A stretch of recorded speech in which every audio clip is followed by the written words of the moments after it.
தமிழச்சி எழுதியிருப்பார், எனக்கானதை நீயே முடிவு செய்கின்ற பொழுது, கணவனை பார்த்தோ அண்ணனை பார்த்தோ பையனை பார்த்தோ கூட இருக்கிற எந்த ஆணும் பார்த்தோ அவள் சொல்கிறாள்.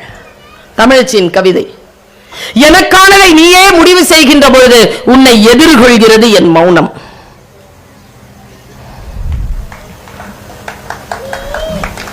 பிச்சைக்காரனின் போர்வையை எடுத்து போர்த்திக் கொள்ளுகின்ற ஒரு வழிபோக்கன் போல எனக்கானதை நீ முடிவு செய்கின்ற பொழுது உன்னை எதிர்கொள்கிறது என் மௌனம். பசித்து வந்த மகனுக்கு இலை போட்டு சோறு பரிமாறுகின்ற பொழுது அவன் பசியை பார்த்து நடுங்கிய தாயின் விரல்களை போல் எனக்கானதை நீயே முடிவு செய்கின்ற பொழுது உன்னை எதிர்கொள்கிறது என் மௌனம். இத்தனைக்கும் பிறகு இவ்வளவு சொல்லியும் எனக்கானதை நீயே முடிவு செய்கின்ற பொழுது ஒற்றை யானையின் கோபத்தோடு உன்னை எதிர்கொள்கிறது என் மௌனம் என்று எழுதியிருப்பார். எல்லா மௌனமும் சம்மதம் அல்ல. சில பேர் சைலண்டா இருக்கிறாங்கன்னா டேஞ்சர்னு அர்த்தம். இதுல ஆண்களுக்கு இந்த விஷயம் புரியறதே இல்லை. நான் எப்பவுமே சொல்றது, இப்ப நீங்க செய்யற தப்பு இப்ப வெளிப்படாது. அவ சைலண்டா பார்த்துட்டு இருப்பா. இந்த மாதிரி முத்து மலை ஒண்ணு வச்சிருக்கா, உள்ள ஒன்னொன்னா கோத்து வச்சிருப்பா. உனக்கு 65-70 ஆச்சுன்னு வச்சுக்கைய,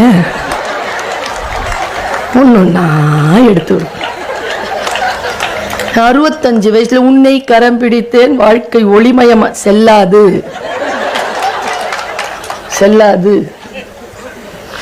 25-30 வயசுலயே சொல்லு. வாழ்க்கை சில விஷயங்களை நமக்கு முன்னால் போடுகின்ற பொழுது, அதை இளம் வயதிலேயே புரிந்து கொள்ளுகின்ற பொழுது வாழ்க்கை.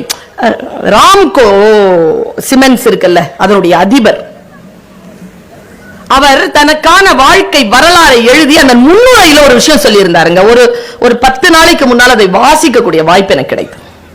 இறைவன் மந்திர சொல், இது நான் சொல்வது மந்திர சொல். இந்த பையன் உட்காரணும், உனக்காக தான் பேசுறேன், இந்த மந்திர சொல்ல புரிஞ்சுக்கோ.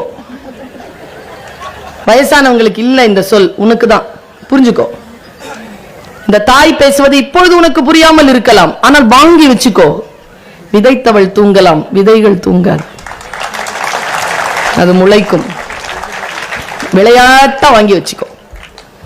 அவர் சொல்கிறார், இந்த உலகத்தில் இறைவன் நிறைய பேருக்கு உயிரை தந்து பிறப்பை தருகிறான். இறைவன் ஒரு படைப்பை படைக்கின்ற பொழுது ஒவ்வொரு படைப்பிற்கும் ஒரு நோக்கத்தை வைக்கிறான். இறைவனுடைய விருப்பம் என்ன என்றால் அந்த நோக்கத்தை நிறைவேறிவிட்டு அவன் தன்னை வந்து சேர வேண்டும் என்று. நம்மில் பலர் அந்த நோக்கத்தை ஈடேற்றுவதே இல்லை, செத்து போகிறோம். ஆனால் யார் வெற்றி பெறுகிறார்கள் என்றால், இறைவன் நமக்கு தந்திருக்கக்கூடிய இலக்கை இளமையிலேயே யார் புரிந்து கொள்கிறார்களோ அவர்கள் தான் காலத்தை ஜெயித்து இறைவனுடைய இலக்கை அடைகிறார்கள். அப்படி இளமையிலேயே என் இலக்கை தன் இலக்கை புரிந்து கொண்ட மிகச் சிலரில் நானும் ஒருவன் அப்படின்னு ஆரம்பிக்கிறார் அவர் அந்த விஷயத்தை. நம்மில் எத்தனை பேர் எனக்கான இலக்கை, நான் ஒரு விஷயத்தை சொல்றேன், இன்றைக்கு 50-55 வயதிலே களமாடி கொண்டிருக்கின்றவர்கள் தன் வாழ்க்கையை 10-12 வயதிலே தொடங்கி இருப்பார்கள். 30-40 ஆண்டு கால உழைப்பு இல்லாமல் 50-55 வயதிலே சில அதிகாரங்களை பெற வாய்ப்பே கிடையாது. இளமையிலேயே அதை பெற்றுக்கொள்ள வேண்டும் என்கின்ற மந்திர சொல் என்னை வந்து சேர்கிறது.